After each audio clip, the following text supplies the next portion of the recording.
ఇంట్లో పాములు పెంచుతూ కోట్లు సంపాదిస్తున్నారు. అవును, మీరు విన్నది నిజమే. ఒక గ్రామం ఉంది. ఆ గ్రామంలో సుమారుగా 1000 మంది జనాభా ఉంటారు. 300 నుంచి 350 కుటుంబాలు జీవిస్తూ ఉన్నాయి.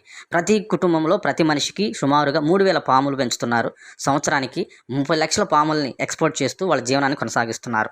ఆ పాముల విషయం ఎంతో ఖరీదు. పాముల చర్మం కూడా ఎంతో ఖరీదు. గ్రామం అంటే పచ్చని పంట పొలాలు, పాడి పశువులు గుర్తుకొస్తుంటాయి. కానీ ఈ గ్రామంలో మాత్రం అందరూ స్నేక్ ఫార్మింగ్ చేస్తూ కోట్లు, లక్షలు సంపాదిస్తున్నారు. పుట్టిన పిల్లవాడి దగ్గర నుంచి పాములతో ఆడుకోవటం మొదలు పెడుతుంటారు. ఈ పాముల పెంపకం ద్వారా అనేక మంది పాము కాటుకు గురైనప్పటికీ, చాలామంది మరణించినప్పటికీ ఎప్పటినుంచో వస్తున్న వాళ్ళ కుల వృత్తిగా, ఆచార వృత్తిగా దాన్ని కొనసాగిస్తూ ఇంతకీ ఈ గ్రామం ఎక్కడ అనుకుంటున్నారా? అదేనండి, పాములు, గబ్బిలాలంటే మనకు ఒక దేశం గుర్తొస్తుంది. అదే చైనా. చైనాలోని ఒక మారుమూల ప్రాంతము. ఆ యొక్క గ్రామం పేరు జిసికియావో అనే గ్రామము. ఆ గ్రామానికి శపితమైన గ్రామం అని, పాముల గ్రామం అని దానికి నామకరణము. ఈ స్నేక్ ఫార్మింగ్ ఎంతో ప్రమాదకరమైనప్పటికీ వాళ్ళు ఎప్పటికి కూడా వాళ్ళ కుల వృత్తిగా దాన్ని కొనసాగిస్తూనే ఉన్నారు.